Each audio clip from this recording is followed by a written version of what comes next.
Good evening. I'm James Meiskens. I'm interim president here at the Grad Center, and it's my pleasure to welcome you to this very special event. Tonight, we're privileged to examine the acclaimed new book, The Triumph of Injustice: How the Rich Dodge Taxes and How to Make Them Pay. We will do this examination with its celebrated authors, Emmanuel Saez and Gabriel Zucman. And I suspect many of you saw their op-ed in the New York Times 2 weeks ago. Together, we'll look at the ways unfair tax systems lead to economic inequality, how inequality threatens democracy, and what we can do about it. Since the book's release just a few weeks ago, it's been a hot topic in almost every major media outlet. So we're thrilled that the authors have been able to come and join us this evening. In fact, they just dashed over here from an interview at CNN. Now, New Yorkers, as we all know, like to be in the center of the conversation. The Graduate Center is the place to be. Our public programs explore some of the most critical issues of our time and bring leading thinkers to our stage from CUNY and beyond, including, of course, our guest tonight. And we, of course, hope that you will come back many times to the Graduate Center for the conversations, stimulating conversations, such as the one we'll see in just a few moments. Our co-sponsor for tonight's program is the Graduate Center's renowned Stone Center on Socio-Economic Inequality. Addressing pressing issues is a hallmark of the Stone Center. It's a leader in analyzing the disparities of income and wealth across countries and regions, and the public policies and institutions that shape those disparities. Tonight's program is also a part of our 2-year deep dive into understanding the promises and perils of democracy. Last year, we presented events that examined the foundation of democracy, such as freedom of the press, the role of the judiciary. This fall, we're turning to some of the significant challenges to democracy, including inequality and racism. We're grateful for the support of the Carnegie Corporation of New York in underwriting this timely and significant project.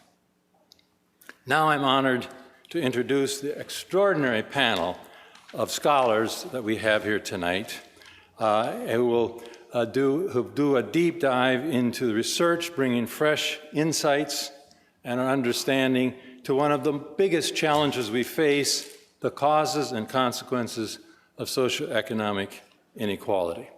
First, Emmanuel Saez, co-author of The Triumph of Injustice, is professor of economics and director of the Center for Equitable Growth at the University of California in Berkeley. In 2009, he was awarded the John Bates Clark Medal of the American Economic Association. He was named a MacArthur Fellow in 2010 for his research, and I quote, "in enhancing our understanding of the relationship between income and tax policy from theoretical and empirical perspectives, and for reinvigorating the field of public economics." That's a mouthful. Gabriel Zucman, the other co-author of The Triumph of Injustice, is professor of economics at Berkeley. He's also the author of The Hidden Wealth of Nations and co-director with Saez, Thomas Piketty, and others of the World Inequality Database, which is an extensive database on the historical evolution of income and wealth inequality. In 2019, he was awarded the Bernasser Prize, which was awarded annually to European economists under the age of 40 who've made outstanding contributions in the fields of macroeconomics and finance. And Lily Batchelder is the Robert C. Koppel Family Professor of Law at the NYU School of Law and affiliated professor at the NYU Wagner School of Public Service. In 2014 and 2015, she served as deputy director at the White House National Economic Council and deputy assistant to President Barack Obama, where she was responsible for tax and budget issues, including tax reform, retirement policy, and income benefits. She's the co-author of a recent study, Taxing the Rich, Issues and Options. And Paul Krugman. Paul Krugman is a distinguished professor here in economics at the Graduate Center, a senior scholar and core faculty member of the Stone Center on Socio-Economic Inequality. He's the author or editor of more than 25 books for academic and general audiences, an op-ed columnist for the New York Times, and a prolific tweeter with, millions of followers. Krugman is the recipient of the John Bates Clark Medal of the American Economics Association, the Prince Asterios Award from the King of Spain, and in 2008, the Nobel Prize in Economics. Our moderator for tonight is Janet Gornick. She's a professor of political science and sociology here at the Graduate Center and founding director of the Stone Center for Socio-Economic Inequality. This center also houses the U.S. Office of LIS, the widely used cross-national data archive. She is the co-author or co-editor of 3 books, Families That Work, Policies for Reconciling Parenthood and Employment, Gender Equality, Transforming Family Divisions of Labor, and Income Inequality, Economic Disparities, and the Middle Class in Affluent Countries.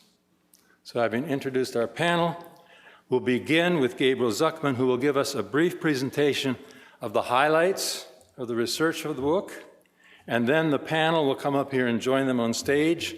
So please join me now in welcoming Professor Zucman.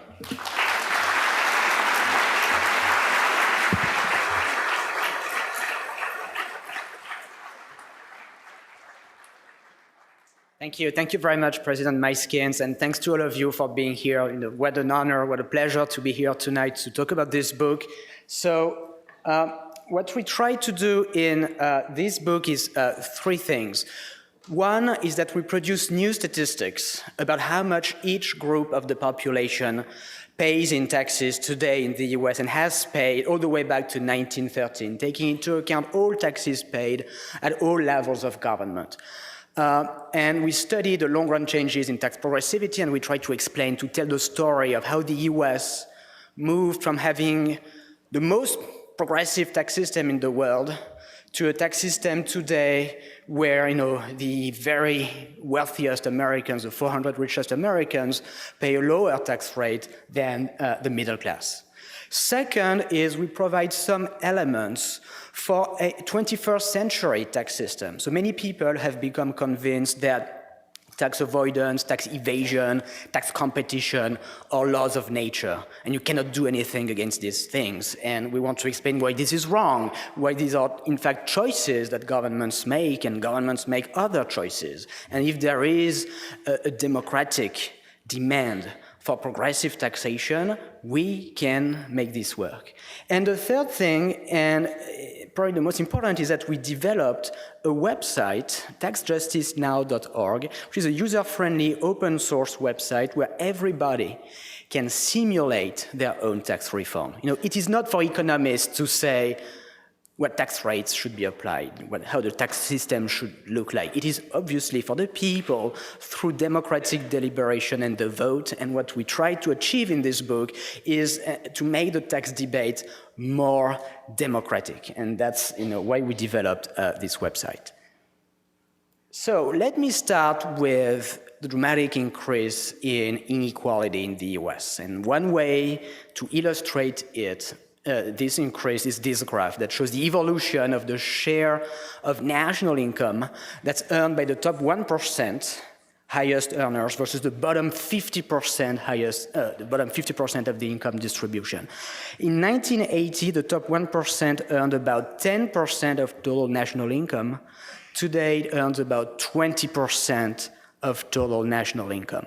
The bottom 50%, went in the opposite direction, earning about 20% of national income in the early 1980s, down to barely more than 10% today. So the gains the relative gains made by just 1% of the population have been as large as the relative loss of 50% of the population, a group, by definition, 50 times larger.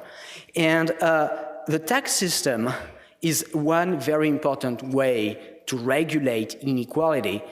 But today, here is how the tax system looks like in the US. So if you take into account all taxes paid at all levels of government, the total tax revenue in the US, total amount of tax revenue is 28%. That's total tax revenue divided by national income. Now, if you compute this statistic for each group of the population, what's the effective tax rate for each income group? What you're seeing is that the working class, defined as the bottom 50% of the income distribution, pays a bit less than 28%, 25, 26, 27%. You have some mild progressivity with the middle class and the upper middle class paying a bit more than the average of 28%. And then at the very, very top end, when you look at billionaires, the top 400, people who have more than $1.5 billion in wealth, their tax rate falls to 23%. The reason for this is illustrated on that graph. The reason why the working class pays a lot in taxes, there is this, you sometimes hear that the poor don't pay much taxes in the US. In 2012, Mitt Romney famously talked of the 47% of so-called takers who, according to him, do not contribute to the public coffers. But this is wrong. The working class pays quite a lot in sales taxes and in payroll taxes. The very rich, sales taxes are not very high for them. The individual income tax is the main tax that they pay, but at the very top, it becomes small. Take the case of Warren Buffett, which is the clearest illustration of the problem with tax progressivity today. Warren Buffett, according to Forbes magazine, is worth about $80 billion in wealth. His true economic income, what is it? It's his share of his company, Berkshire Hathaway's profits. Okay, so let's say he gets a 6% rate of return on his wealth. His true economic income is 6% of 80 billion, is something like $5 billion. Now, what does he pay in taxes? We know that because he discloses this. He pays a few million, just $2 or $3 million in taxes. How come? He instructs his company not to pay dividends. So the only income that's taxable is when he sells a few shares and realizes a bit of capital gains, and that's it, And so his taxable income is like $10, $20 million. He paid $2-3 million. That's an effective tax rate essentially of 0%. This is a major departure, the current tax system, from the history of the US. The US invented progressive income taxation with very high top marginal income tax rate of more than 90% in the middle of the 20th century. The US invented sharply progressive estate taxation with estate tax rates of close to 80% from the 1930s to the late 1970s. No continental European country ever had such high top marginal income tax rates. No, France never came close to any of this, nor Italy, nor Spain.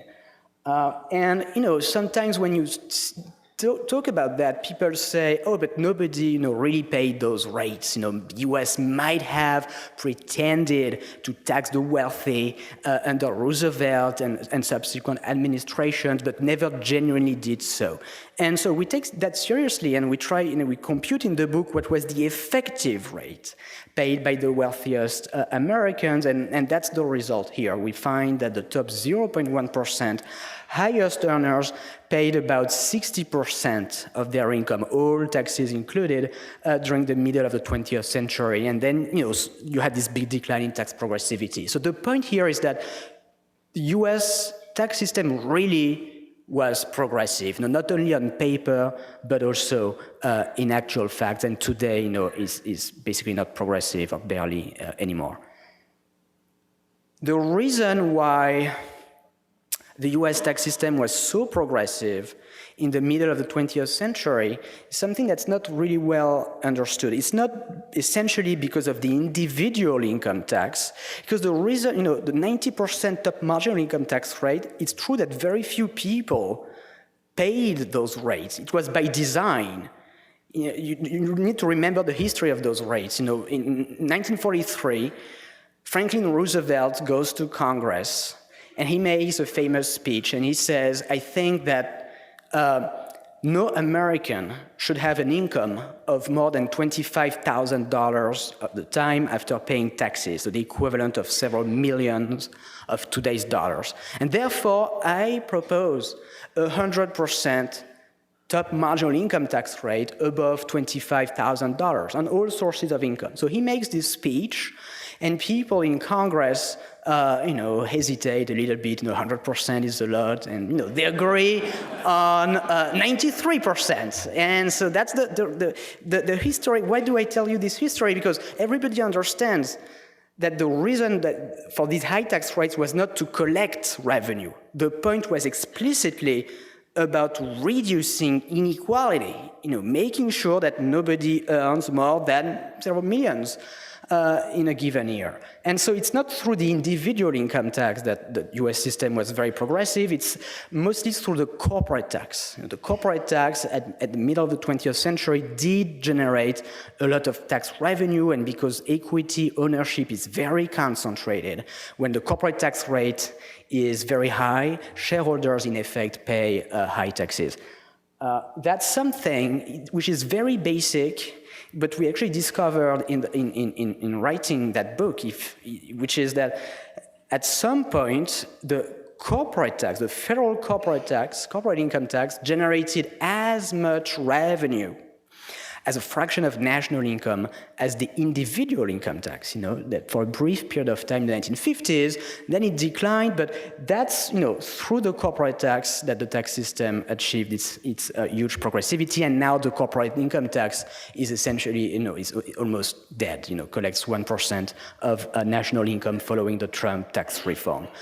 So where does this take us? And that's the last, figure before I conclude these brief remarks.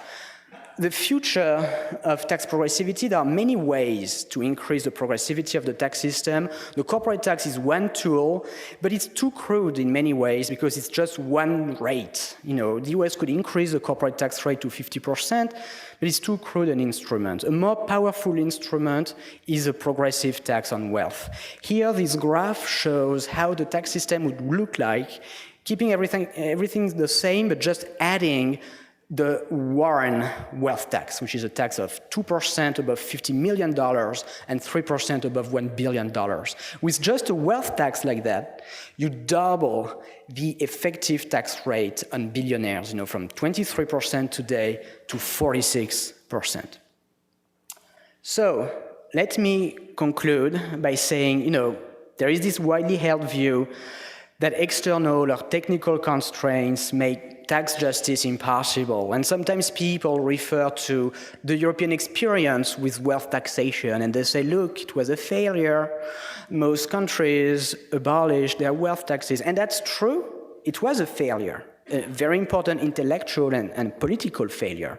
But we can learn from that failure. We can design taxes in a different way. In Europe, you have tax competition. You move away from France. You stop being taxed in France. The US is different. Taxation is based on citizenship. Europe did very little to fight tax evasion through tax havens. It is changing, and the US is doing much more. So the point is that there is an infinity of possible futures in terms of tax progressivity, future policy path. And I'll conclude with this. Last week, Esther Duflo won the Nobel Prize in economics. She has a famous paper which is titled The Economist as a Plumber. And we love that. We view ourselves as plumbers. Look, there are leaks in the tax system. There are things that don't work, but we can fix the leaks. We can improve the machinery, and if there is a democratic demand for more economic justice and more tax progressivity, this can happen. Thank you very much.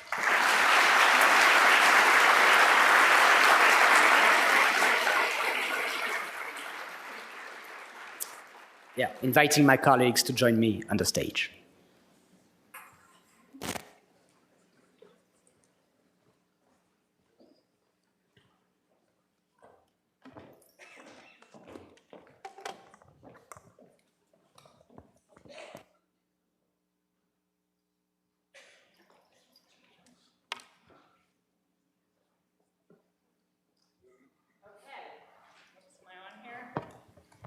I think I'm on now, yes. Okay. Thank you, President Muyskens, for your generous introduction, and thank you, Gabriel, for providing highlights from the book and introducing our audience to those rather stunning graphics. So let me just start by welcoming all of you here on behalf of all of us on the stage. Welcome to the Graduate Center.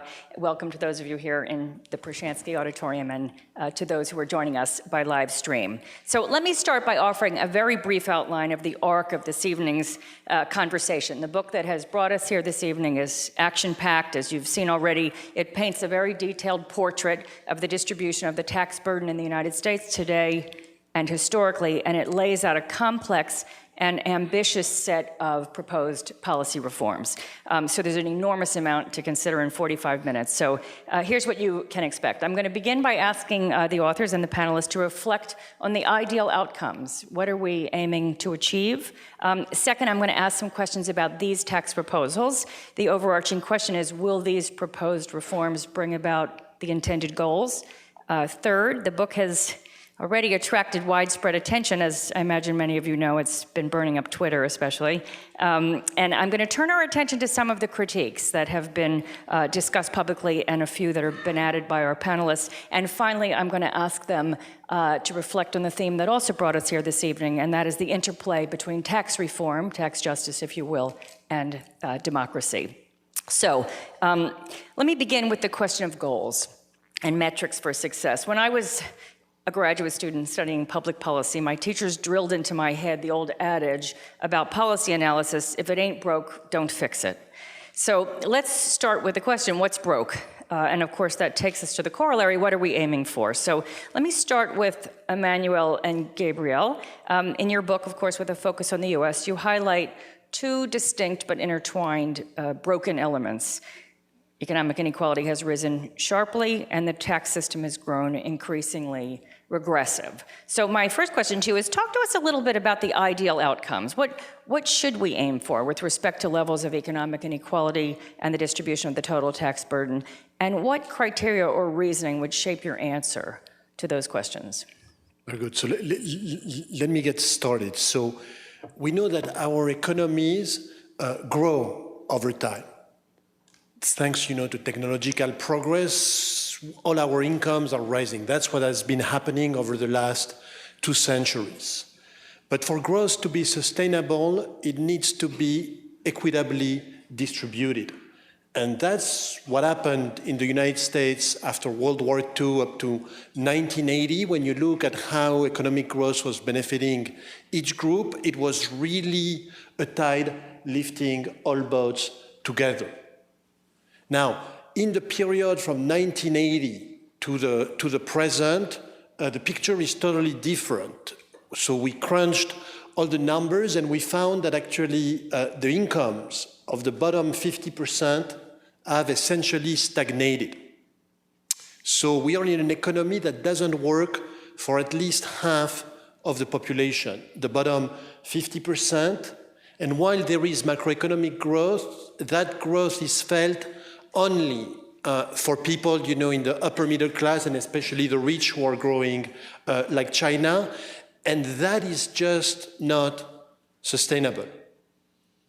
And we are seeing, the crises coming in, protests, disenchantment with the current situation. And our view is that this is fixable. If society wants to fix the problem of unequal growth, there are tools that the government or that society can use through its government. And here in our book, we propose a blueprint for that. So our criterion for success, let's make sure that moving forward, economic growth is equitably distributed. Thank you. Let me me ask you to weigh in on that question. How do you think about the goals in terms of economic inequality and the distribution of the tax burden, and what are the criteria and metrics for success? I think it's hard to say exactly what the ideal is, but that we are quite far from it. Ultimately, that's a choice for the voters. But there is a lot of space for the U.S. to narrow disparities in income and wealth. And I would add intergenerational mobility. So we have the second highest level of income inequality among OECD high-income countries. We have the highest level of wealth inequality. And we also have very low levels of intergenerational mobility. So another CUNY professor, Miles Korak, has written a lot about this. But to a large extent in the US, a child's economic outcomes are determined by their parents' socioeconomic status. And so I think all of those are reasons why we're, at least in my view, very far from the ideal. In terms of how to address this, I would probably collapse both the tax and transfer system. There's also things before either of those, like the minimum wage, that are important. But one can redistribute through either. And the US has tended, compared to European countries, to rely a bit more heavily on the tax system than the transfer system. Rather, we rely sort of equally, and in European countries rely very heavily on transfers. And if that's the way we like to do things, that's fine, but it does imply that we then need to be raising a lot more revenue from the very wealthy because we may not support as much broad-based taxes like a VAT as European countries do. Okay, I think many people on the sort of center left, I'm basically a Rawlsian. That is basically what I want is a society which is the society I would choose if I didn't know who I was going to be. Which means that since money matters relatively little to people at the top and a lot to people further down, it means a society where you try to have relatively low inequality, a high safety net, and so on. And that's how far you would want to go on that is a tough question. How you start to think about how do you value different kinds of families? How do you value how concave is people's utility and income? All these questions, which turn out, I think, in practice to be not important, because the one thing that's clear is that where we are now is way off to the side from where we ought to be, and that anything that is likely to happen politically in the lifetimes of any of us on the stage here is going to fall far short of where you would want to go. And if we look at those advanced countries that do much, much more redistribution than the United States does, none of them appears to have gone too far. Even Denmark, there's no real sign that any economic damage is done by their redistributive policies. So the answer is just more, as much as we can get. And however much of your tax reform, however much of the additional social programs we can get, take everything we can, because we're very unlikely to overshoot. Okay. What do we want? More. Okay. Actually, Paul, that was a great segue, because now I do want to turn our attention to the tax proposals themselves. For those of you who get excited by policy analysis, this is the book for you. So we didn't give Gabriel a lot of time to really describe the tax plan, and I do want to give them time. So the tax proposals that are laid out in this book are, assuming I'm reading it properly, essentially it's a tax plan with 4 legs, really. And those are the following, briefly. They call for reforming corporate taxation, aimed at, among other goals, consolidating taxation across national borders. Second, for reforming income taxation, aimed at, again, with multiple goals, equalizing tax liability across categories of income, in particular, labor and capital. Third, and the piece that's gotten so much attention in the last weeks, launching a high-end wealth tax with the key goals including weakening incentives to hide income inside wealth, which I assume you'll talk about a little bit, and reducing the accumulation of pre-tax wealth. And the fourth is something they call a national income tax, specifically to fund health and education. So my question or my request is, to either of you, treat us to your... I'm sorry, this is a terrible cliche, but treat us to your elevator speech, and that is the 2-minute summary or maybe 3 minutes, of the logic underlying the tax reform package. Why these four overarching components, and why not others? Yeah, so let me try. The four components are important. The corporate income tax is important because right now, with the low corporate income tax rate of 21%, there is a danger. The danger is that the progressive income tax is going to be undermined. The reason for that is when the corporate income tax rate is too low, what rich people do is they incorporate. They become companies, they earn income through their corporations, subject to the 21% rate. And if they don't need the money, to consume, they keep saving their money in the corporation. And so in effect, the progressive income tax becomes a mere consumption tax. So that's the problem. You need to fix that. It's impossible. It will be impossible, for instance, for the US to increase the top marginal income tax rate tomorrow to 70% without fixing first the corporate income tax. And fixing the corporate tax means making a serious effort at fighting tax havens, tax competition, and profit shifting. And what we explain is basically the form of globalization that we've embraced so far, characterized by tax competition, is not the only possible form of globalization. Instead of tax competition, we can have tax harmonization. So, for instance, we could make an agreement on a minimum corporate tax a condition for signing new free trade agreements, putting taxes at the center of free trade agreements. You can increase global corporate tax rates like that, and you safeguard the progressive individual income tax. And once you fix the corporate tax, you can fix the income tax, you can increase the top marginal income tax rates, that's easy.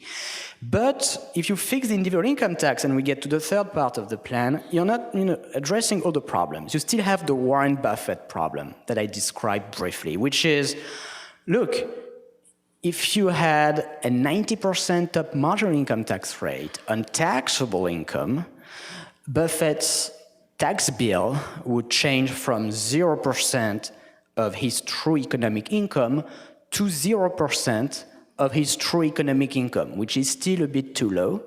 And so the proper way to tax billionaires who can own a ton of wealth while having little taxable income is through a wealth tax. Or to put it differently, there are two indicators of your capacity to pay taxes: income and wealth. And the fourth component is, look, if you want to collect much more revenue in the US, and that's important for health, for education, for child, family benefits, the way that European countries do that is the VAT, value-added tax. And we think it's outdated. And we think that the US could leapfrog the VAT and create a tax that's broader and less regressive than the VAT, which we call a national income tax, which instead of taxing consumption like the VAT, would tax all income. So that's the plan. Before I move on to ask the panelists, let me ask one specific question, and again for Emmanuel and Gabriel. The package that you propose is very elegant, and the four pieces, as you just suggested, Gabriel, are intertwined. What happens if it comes apart? If you get the income tax and the wealth tax fails, or the corporate tax is shifted, but et cetera. Can the four pieces operate independently? Because they're all they're all bold. So what happens if you get one or two of them and not the other two? Will the mountain collapse? Let me respond to that one. Fixing just the income tax is the more moderate, candidates on the Democratic platform. That's going back to the rates we had under Obama or under the Clinton administration, fixing some loopholes in the individual income tax, and that's good to do. It's probably not going to dramatically change the picture of the problem of inequality in the United States. Fixing the corporate tax rate that has been really damaged by the Trump administration, now it raises very little income, is a very high priority, because if we fail there, the whole system, gets undermined. The wealth tax comes on top if you are more radical and you really want to tackle, the accumulation of great wealth more aggressively.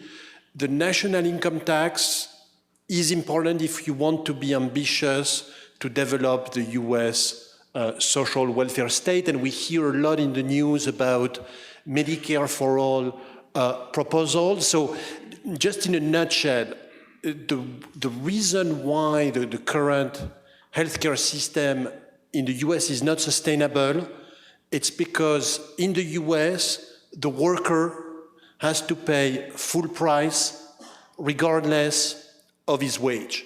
So if you have health insurance through your employer, and now it's mandated, employers have to offer it, essentially the worker bears the burden because it's paid by the employer, but effectively it's part of the labor cost, so it reduces the compensation one for one. And so the average cost of a healthcare plan is like $13,000 for highly paid, professors. That's not that much, but if you make only $40,000, it's an unbearable burden. And that's why in the book, we describe, those costs as an extra tax that's not run by the government, it's run through employers. The government has told employers, you have to manage this piece, and it's a tax per worker, very unfair and unsustainable with increasing healthcare costs. And if you want to replace that by a funding, based on ability to pay, you have to develop one of these new, broad tax. And if you do that well, you can get the workers, pay increase, by what they currently pay or their employer pay. And in exchange of that, they will have to pay a tax, but the tax won't be as big if your pay is low. Lily, let me ask you to step in. I think of Lily as one of the great tax geeks of the world. So the question would be, and of course I know you've reviewed this four-legged stool, or such as it is, which components of this Saez-Zucman tax proposal especially excite you? Which have the most promise to achieve their intended consequences? And which components worry you? Well, I think they're all exciting. And I think the wealth tax clearly has captured the political imagination, and I think with good reason. It's a way to raise a large amount of revenue from the very wealthy. It has some advantages, which I can discuss relative to other options for raising revenue from the wealthy.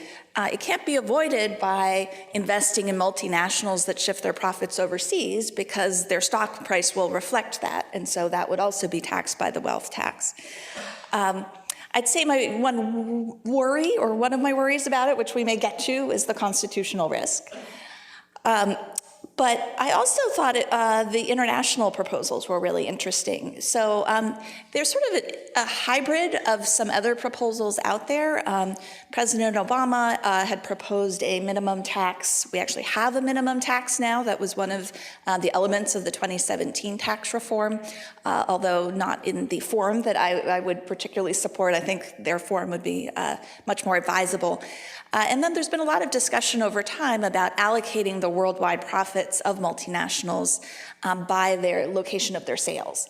And this is something that OECD is actively considering. What I thought was really clever in the book is they talk about sort of combining these two and saying, let's have a minimum tax, and then let's say the US, if we get 20% of the sales of a company, we can collect 20% of tax on 20% of that income plus 20% of however they fall short from a global minimum tax. And so that way we can sort of pick up the extra if other countries don't impose the minimum tax, which is a way to induce more cooperation. So I thought that was really interesting.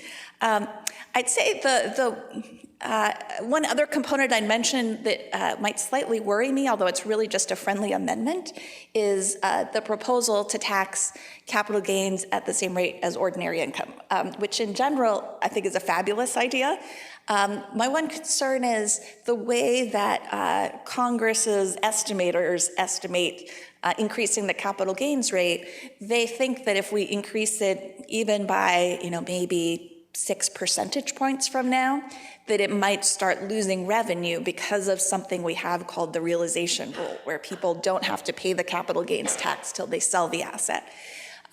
There is an indication that that revenue maximizing rate would increase quite dramatically if we repealed a loophole that allows all capital gains to be tax exempt upon death. And I'm guessing that would be a friendly amendment. If you went, above maybe 50%, then you need to start thinking about something called an accrual tax, which is taxing gains as they accrue rather than waiting till they're realized. So those would be some other things I might put on the table as complements to that, although I generally love the idea of taxing capital gains the same as ordinary income. Thank you very much. And we're going to come back to the questions of both constitutionality and also revenue maximization. I'm going to talk a little bit about some of the critiques. We're not going to just have a love fest all evening here, because that wouldn't be interesting. There's been quite a lot of debate online about many aspects of this, and I want to raise a few of them, 3 actually. But before I do, I actually have a question for Paul. We've been talking about the book, actually the whole Stone Center has been talking about the book kind of around the clock for the last at least 2 days or more. So Paul, as we were talking, you raised a fundamental methodological question or challenge. You suggested that the book, the Saez-Zucman approach, might be producing clear and consistent answers, but perhaps to the wrong question. So would you elaborate on that? Yeah, so let me just say that this is a fabulous book. It's incredible work, and it's eye-opening on many fronts.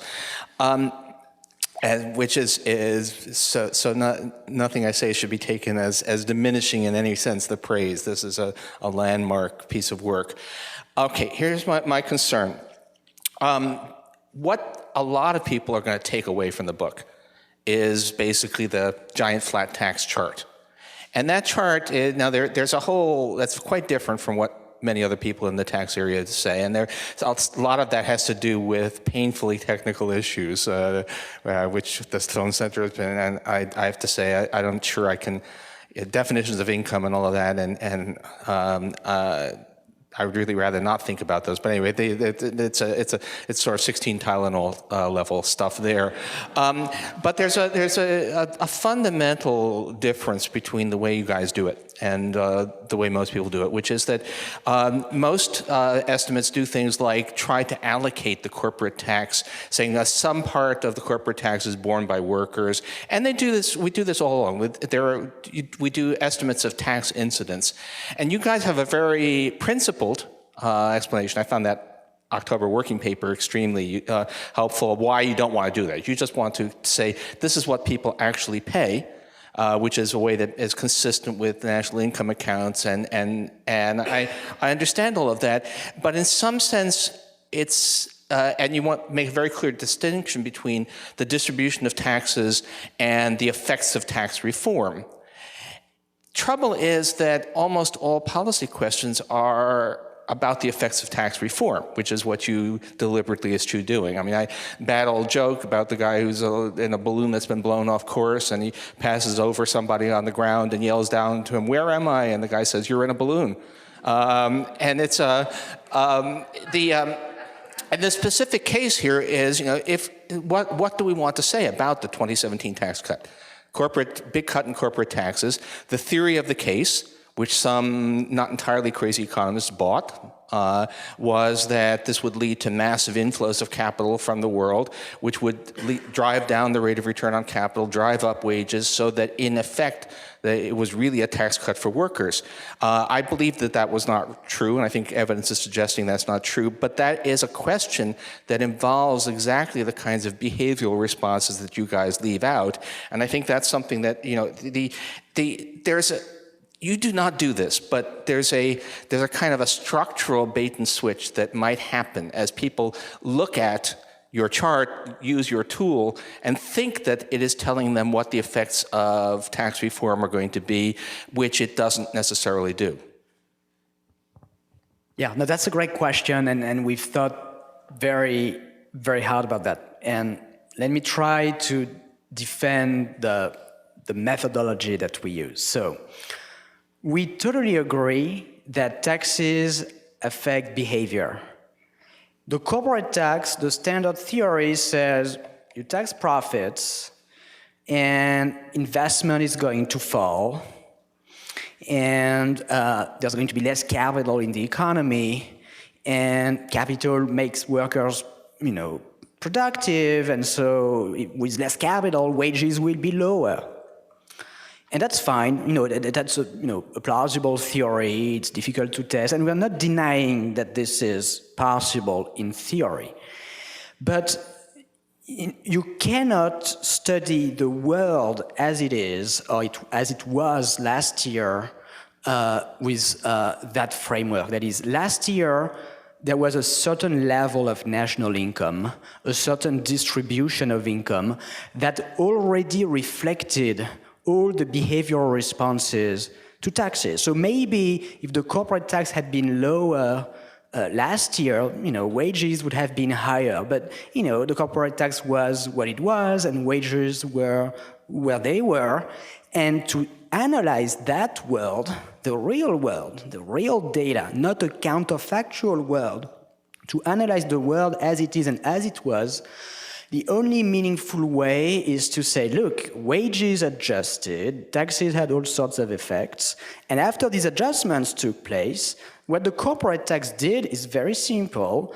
It reduced the amount of dividends that shareholders could receive, and it reduced the amount of profits that shareholders could reinvest in their companies. And so, in effect, it was a tax on shareholders. And by the same logic, payroll taxes, whether remitted by employers or employees is irrelevant, they reduced the labor compensation. There was a wedge between the labor costs for employers and what workers received, and so they reduced the wage of workers. So that's how we think that you should study the past. Now, the future, and I agree with you, that we care both about the past and kind of putting numbers and creating series that reveal how the US has changed. And we also care about the future, and to analyze the future, you want to do differently. You want to have behavioral responses. You want to say,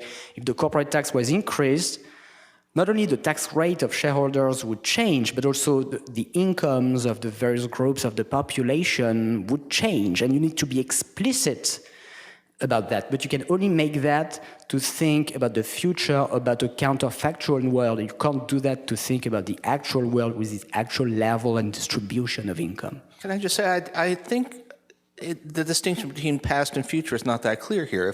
If you're comparing the progressivity of the tax system in 1960 with the progressivity of the tax system in 2019, the question we surely want answered is, how did those changes in taxes affect where we are, which is in effect it's a tax policy change. So it's just saying these are the facts on what was paid does not answer that question. Very quickly, what I would say is maybe when the corporate tax was very high in the 50s and 60s, maybe it depressed wages. Who knows? Maybe if we believe the standard theories. But if you want to say that, then you need to be explicit about the fact that wages could have been higher in the 50s and in the 60s, and that the corporate tax reduced those wages. And no, that's not what we're doing. What we're saying is the wages were what they were, maybe lower than they could have been. And in that context, what the corporate tax did, was reducing how much shareholders could get in income. Can I just hog 45 more seconds? This can sound like it's always, behavioral arguments are always in favor of the right, but not necessarily. One of the best case I've seen for minimum wages as opposed to purely wage subsidies is the claim that wage subsidies may be partially passed on to employers. So you would be missing, in this framework, you'd be missing that case for minimum wages. 30 seconds, just to answer another, follow up on this, and what would be the effect of if we followed the standard methodology, because it's an interesting question. Can you redo your series with the standard methodology, and what you would get is that the tax system would be even less progressive, in fact, more regressive, because if you allocate part of the corporate tax to workers instead of allocating all of it to shareholders, then you're going to have a higher tax rates for ordinary workers and lower tax rates for shareholders. And so this giant flat tax that becomes regressive at the very top will in fact be even more regressive. So. Thank you. I'm going to just push us on to, that's what we're going to continue later, clearly. There are two issues that have come up in a lot of the public reactions to the wealth tax, and they're somewhat unrelated, but I'm going to pose them both to you, Lily, in a two-part question, because I know you've written about both of these. I think everybody obviously can pick up on this. It's the wealth tax piece in the book that's gotten so much attention, partly because the plan that they have described is now one that's been supported by Senator Warren and something as sort of something related to it now also by Sanders.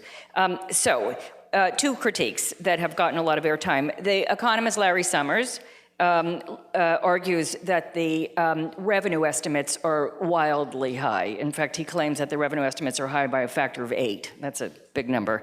So partly drawing on other countries' experience, Summers and his colleague Natasha Sarin have re-estimated this. And again, as I said, they think that Emmanuel and Gabriel's revenue estimates are just absurdly high. So Lily, I know, my first question is, can you relatively briefly help our audience to sort of sort out fact from fiction, who's right?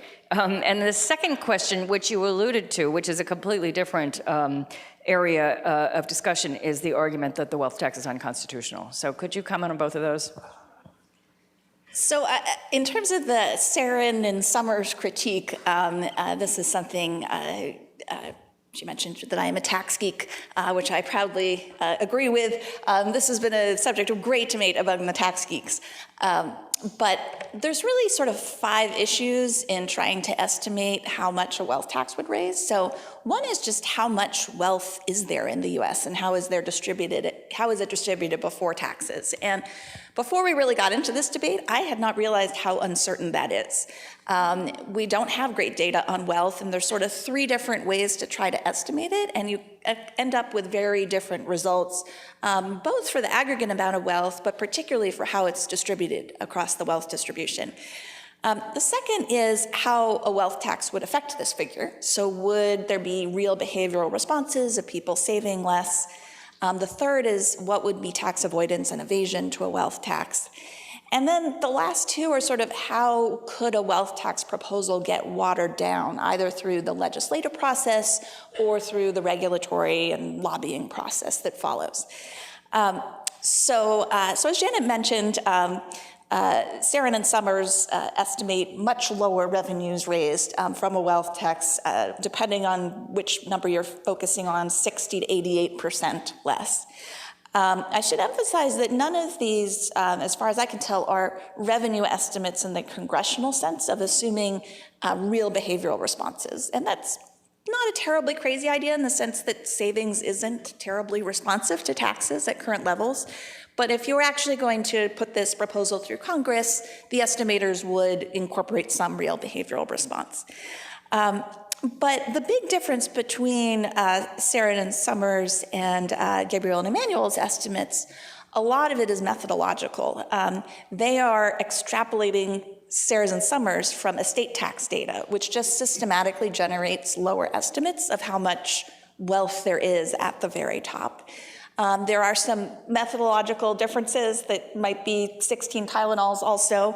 I would say several of them, I think probably Gabriel and Emmanuel have the better case. And so that would, maybe reduce the differential to 30% less revenue rather than 60, 88% less revenue. The remainder is really about tax avoidance and evasion. And they assume a 15% avoidance evasion rate. Nobody knows for certain what that's going to be. The one caution I would give about the Sarin and Summers estimates is they are looking at the estate tax evasion rate. And there are ways in which one can evade the estate tax that don't really work with a wealth tax. So the estate tax and the gift tax, they're part of the same thing, are only imposed once per generation. And a lot of the avoidance techniques involve taking that one point in time and artificially and temporarily devaluing the value of assets that are transferred and then lifting those restrictions. And that just doesn't work under an annual wealth tax, because then you need to keep those restrictions in place. So I tend to think the estate tax, for a bunch of reasons, is not a great model there. That said, so much will depend on if a wealth tax was enacted, how it is drafted, what regulations are issued under it. And I think another critique that they're sort of implicitly raising is that it will be drafted poorly, and there'll be lots of loopholes. And I don't think it's fair to assume that a proposal will be changed in ways that the person is not proposing. But I do think, as we think of different options for taxing the wealthy, we want to think about which ones are most likely to get watered down through lobbying, et cetera. I personally think on this score, a wealth tax is actually pretty good because it enables policymakers to write on a blank slate. And the income tax has a lot of preferences that, if you went that route, are likely to be incorporated. So I'll shift to constitutionality. So this all goes back to a provision in the Constitution that says that all direct taxes must be apportioned among the states. And this provision and that's a problem, because then you would be saying that if there's a wealth tax and it's a direct tax, then people in Mississippi on average have to pay the same amount of wealth tax as someone in New York, even though New Yorkers are in general more wealthy. So this goes back to the 3/5 compromise, not a great period in our nation's history, where we decided to say that people who were held in slavery were only counted as 3/5 of a person for purposes of congressional seats, and also for revenue purposes. So that in and of itself might be a reason a court would say, it's been a long time, we're not sure if there's ambiguity that we want to strike down a wealth tax on those grounds. But if they don't feel that way, the big issue is that it's just not clear what a direct tax is. So during the Constitutional Convention, Madison wrote in his notes that someone asked, "What do you mean by a direct tax?" And then he writes, "No one answered." So there have been, some cases, I won't go through the gory details, but it's really unclear what is meant by a direct tax and whether it includes a wealth tax. And I think when you have that degree of ambiguity, it leaves it up to a large extent to the Supreme Court justices to vote their conscience. And given how the court is currently constituted, I think that creates a real risk that this could be struck down. Justice Roberts has already said something in a prior case suggesting he might think a wealth tax was unconstitutional. On the other hand, I could also see him taking the approach that he did in the ACA legislation of, this is major bill passed by Congress. I'm going to respect, what Congress has done. And especially when the Constitution is ambiguous, I'm going to do that. But I think all of this means there's a real risk that, in my mind, counsels, for reasons that I could go into, that a wealth tax should be framed as a part of the income tax, which is clearly constitutional under the 16th Amendment, or potentially there should be a hybrid where you say, we're enacting a wealth tax, and if the Supreme Court says it's unconstitutional, then our backup is we're doing an accrual tax or something that's very similar to a wealth tax, but is even more clearly part of the income tax system. Thank you. That's why we have a law professor here. So, and we do still have a constitution, right, as of this morning? I hope so. I haven't heard any news today, so I don't really know. I'm going to turn our attention to the question of democracy. And again, that's the framework that has brought us here this evening. The Graduate Center, as President Meiskens mentioned, is in the middle of a 2-year initiative supported by the Carnegie Foundation on the question of the promise and perils of democracy. And the theme for this autumn is, what are the current threats to democracy? So this book is really, I think, fits just extremely well in this discussion. So Emmanuel and Gabriel, throughout the book, you argue squarely that inequities in the U.S. tax system represent a fundamental threat to American democracy. The tax system you describe as a system of plutocracy, and you note that the wealthy have an ever-increasing capacity to shape policymaking and government for their own benefit. So let's just take a closer look.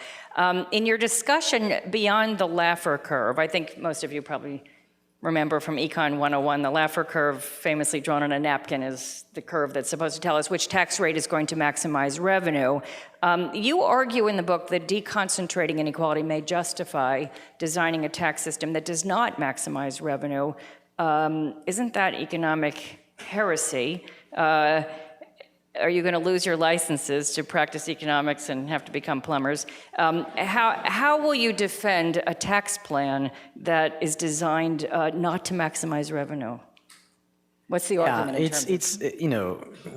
We are going to be excommunicated, I think, from the economist profession for that chapter and other things that we do in the book, but we're doing this for good reasons. And what we're trying to do in the book is to help, the public reconnect with the history and the tradition of tax progressivity and tax justice that's been so important in the US. You have two traditions, and we start the book by telling this history. There is a strong anti-tax, anti-government, anti-democracy tradition that's largely rooted in slavery. And you see that when you look at the tax systems of, Virginia in the 19th century.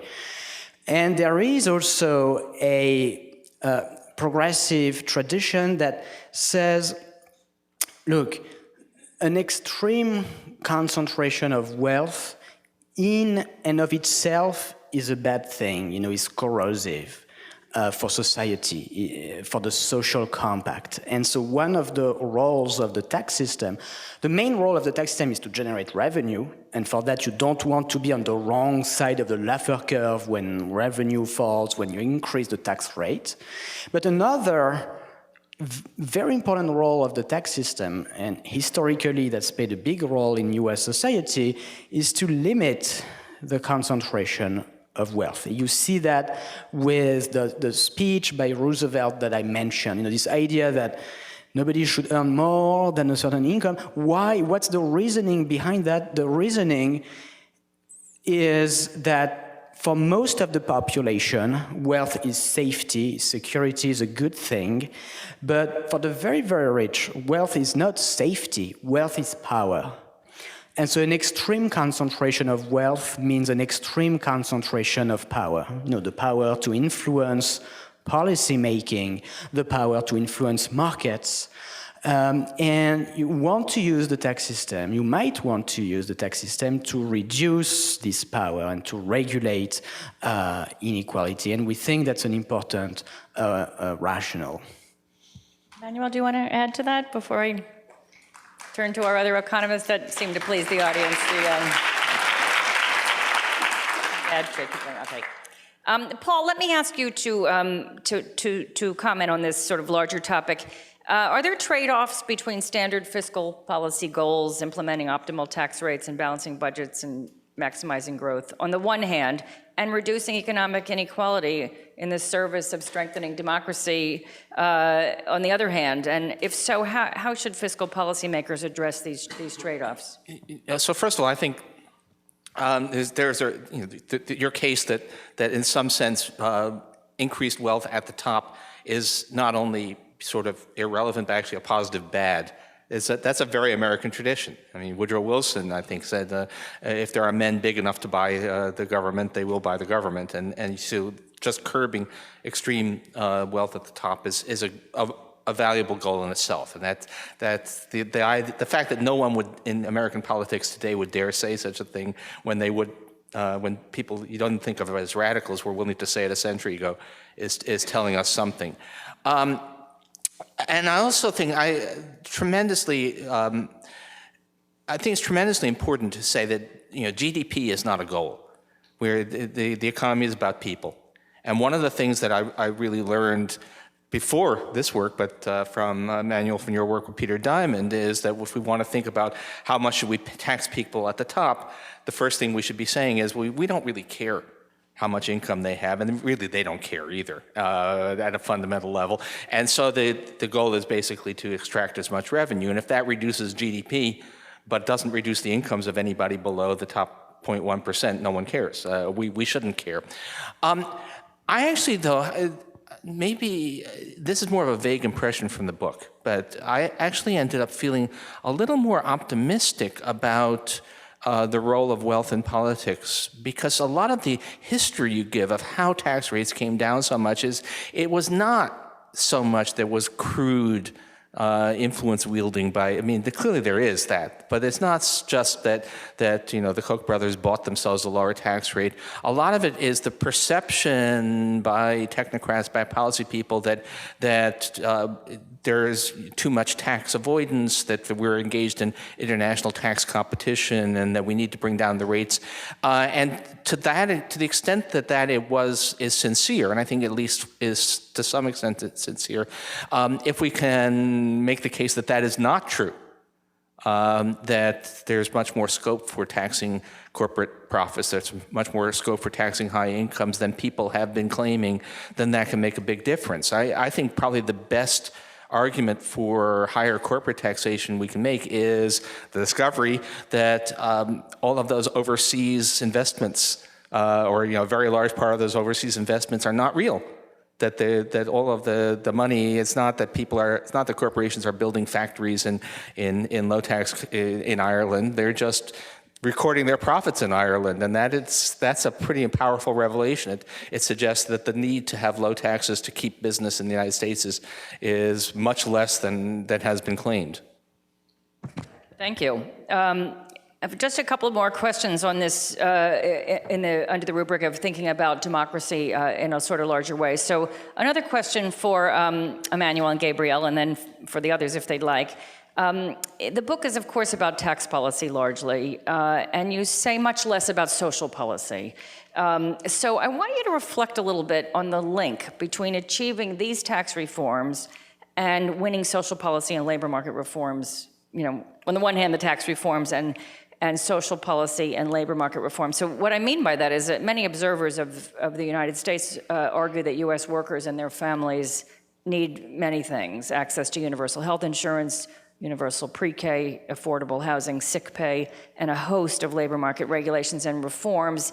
The U.S. meager social protection system also corrupts the democratic process. So my question for you is, do you feel some obligation to link your proposed tax reforms to proposals for social and labor market policy reform?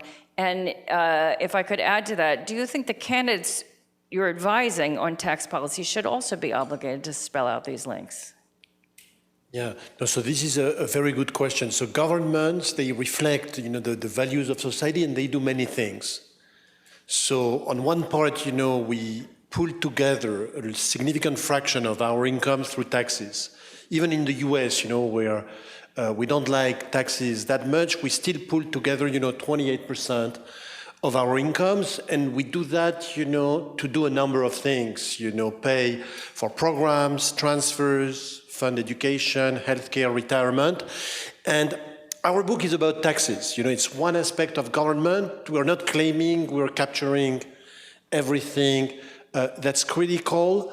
Taxes are going to be central at the high income end because they really regulate concentration of income and wealth, but obviously many other aspects of government policies, how you use government funds, which programs you fund, and more broadly, what sort of regulations you have, to increase the power of the workers, to negotiate better wages, minimum wage, union power is very important. And candidates, I should say, obviously they look at all those things. Their platforms are not only about taxes. So it's not like we're claiming those things are not interesting. We are tax experts, inequality experts.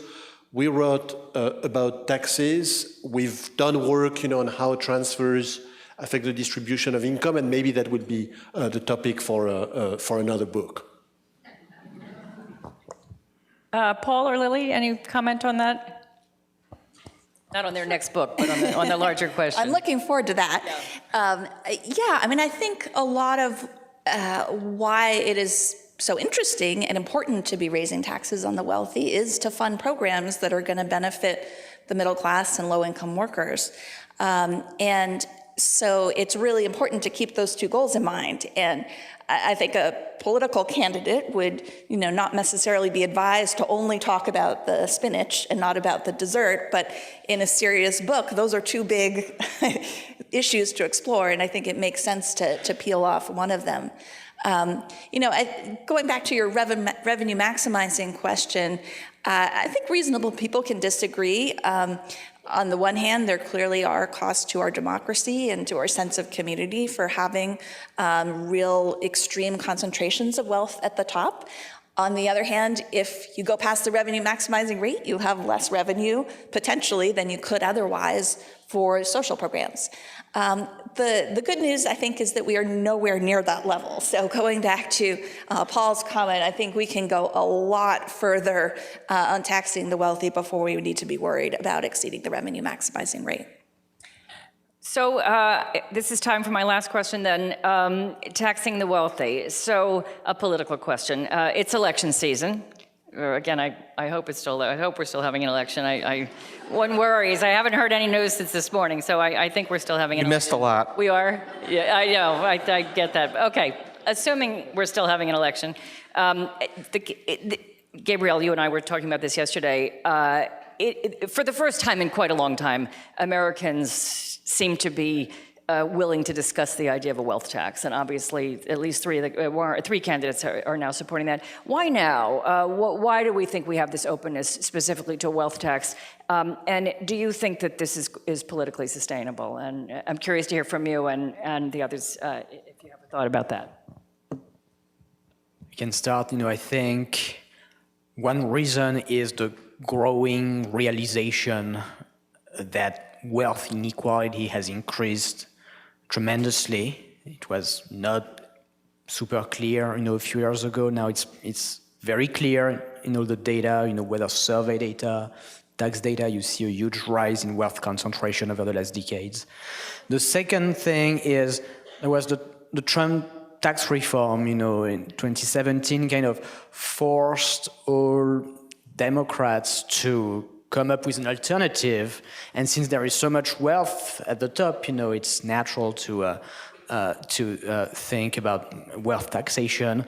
Third, is the power of ideas. Thomas Piketty's book, 2014, makes the case for global wealth taxation, and people talk a lot about that. And ideas matter in the world. Last couple of thoughts, Paul and Lily. Last thoughts. I want to grab our colleague Leslie McCall and bring her on stage here, because my understanding is that polling has pretty much always showed strong support for higher taxes on the wealthy. A wealth tax? A wealth tax? I'm not sure that people understand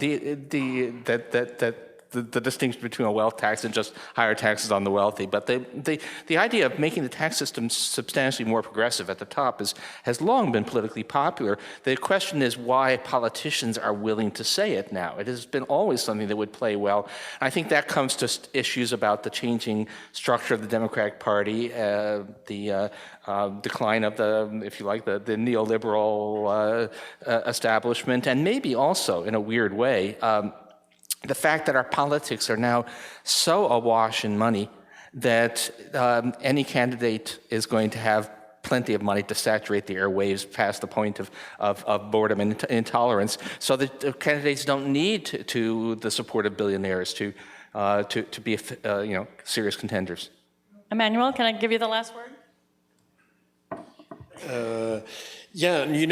Taxes, are of the people, for the people, and they are to be decided, democratically. So please, use our tool, build your favorite tax system, explore what the candidates are doing, complete their plans, engage, in the tax policy debate.